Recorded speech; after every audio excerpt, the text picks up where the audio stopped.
피해자가 1시간 만에 소주 3병을 마시게 되자 정신을 잃고 쓰러졌어요. 그러자 남학생 2명이 피해자를 순차로 성폭행하고 일회용 칫솔로 성적 학대를 가하고 이 모습을 휴대전화로 모두 촬영하였습니다.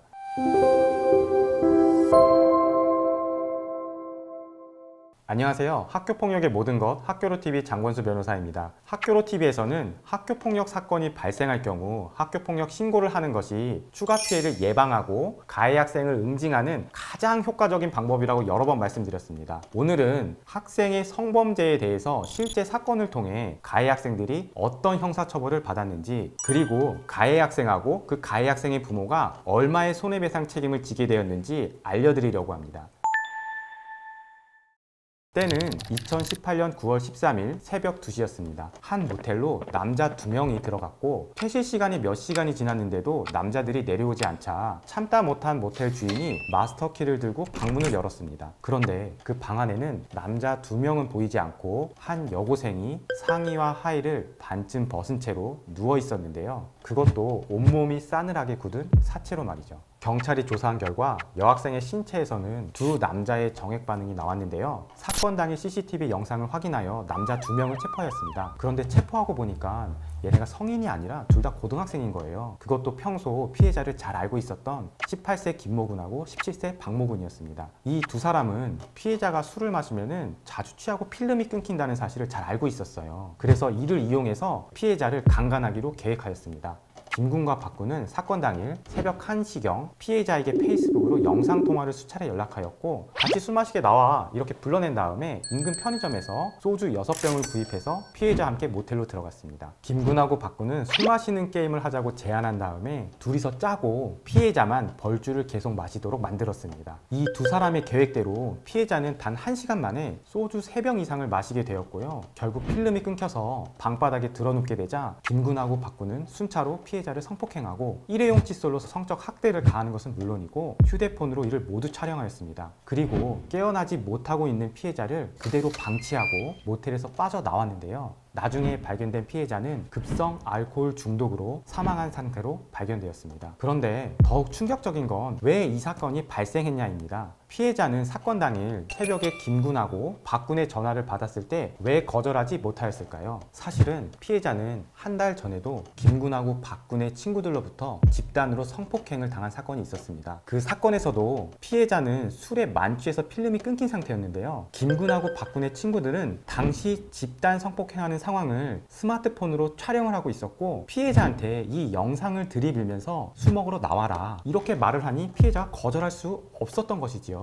그런데 이렇게 끔찍한 범죄를 저지르고도 아무 일 없이 넘어가니까 이 김군하고 박군은 더 대담하게 추가 범행을 계획하고 실행하였던 것이죠. 자, 그렇다면 체포된 김군하고 박군은 형사법원에서 몇 년형을 선고받게 되었을까요? 1심에서는 모텔에서 집단으로 강간한 행위에 대해서는 당연히 인정을 하지만 피해자가 사망한 것에 대해서는 김군하고 박군에 대해서 책임을 인정하지 않았습니다. 1심 법원에서 하는 말은 어떤 거냐면요. 피해자한테 소주를 먹게 한 거는 강간을 하기 위해서 마시게 한 거는 맞는데 피해자를 죽이려고 또는 죽을 것을 예상하면서까지 마시게 했던 것은 아니지요. 그런데 검사는 1심 판결에 대해서 절대 승복할 수가 없었겠지요. 그래서 항소를 제기했는데요. 항소심에서 검사의 의견에 따라서 1심의 판결을 취소하고 판결이 바뀌었습니다. 그 이유를 살펴보면요. 사망 당시에 피해자의 혈중 알코올 농도가 0.405%였는데요. 여러분들 음주운전했을 때 면허 취소가 되려면은 어느 정도의 혈중 알코올 농도가 필요한지 아시나요? 0.1%밖에 되지 않습니다. 그러면 그때 당시에 피해자는 최소 4배가 넘는 수치였다는 것이고요. 급성 알코올 중독으로 피해자는 소변도 제대로 가리지 못할 정도로 혼수 상태에 빠져 있었어요. 피고인들은 강간살인의 형량을 검색하면서 서로 단톡방에서 대책을 강구하기도 했었고요. 이런 점을 종합해서 봤을 때 피고인들은 피해자가 사망할 것이라는 것을 충분히 예견할 수 있었다고 판단한 것이지요. 그래서 2심에서는 김군한테 징역 9년을, 박군한테는 징역 6년을 각각 선고하였습니다.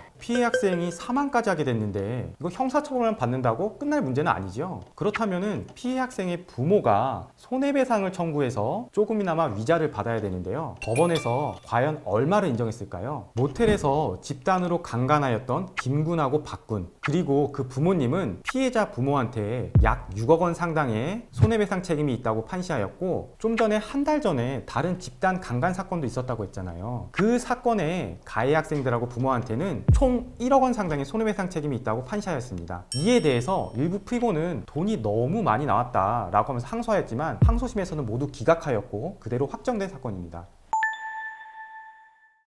자, 이 사건에서 알 수 있듯이 1차 피해를 그냥 넘어간다면은 학교폭력은 더 큰 2차 피해로 이어지는 경우가 상당히 많은데요. 사실 법으로 해결한다고 하더라도 시간을 과거로 되돌릴 수 있는 것도 아니고 피해자와 그 가족들이 받았던 고통이 없어지는 것도 아니에요. 그러나 가해자한테 형사처벌을 받게 하고 돈으로나마 배상을 받게 하는 것이 피해 학생을 추가 범행으로부터 예방하고 지켜줄 수 있는 가장 좋은 방법이라고 생각합니다. 이런 것 때문이라도 조금이라도 학교폭력에 관해서 고민이 있으시다면 꼭 변호사하고 상담은 받아보시라고 말씀을 드리고 싶고요. 오늘 영상은 여기서 마무리하도록 하겠습니다. 다음에도 유익한 영상으로 찾아뵙도록 하겠습니다. 영상이 유익하셨다면 구독, 좋아요, 알람 설정 부탁드립니다. 감사합니다.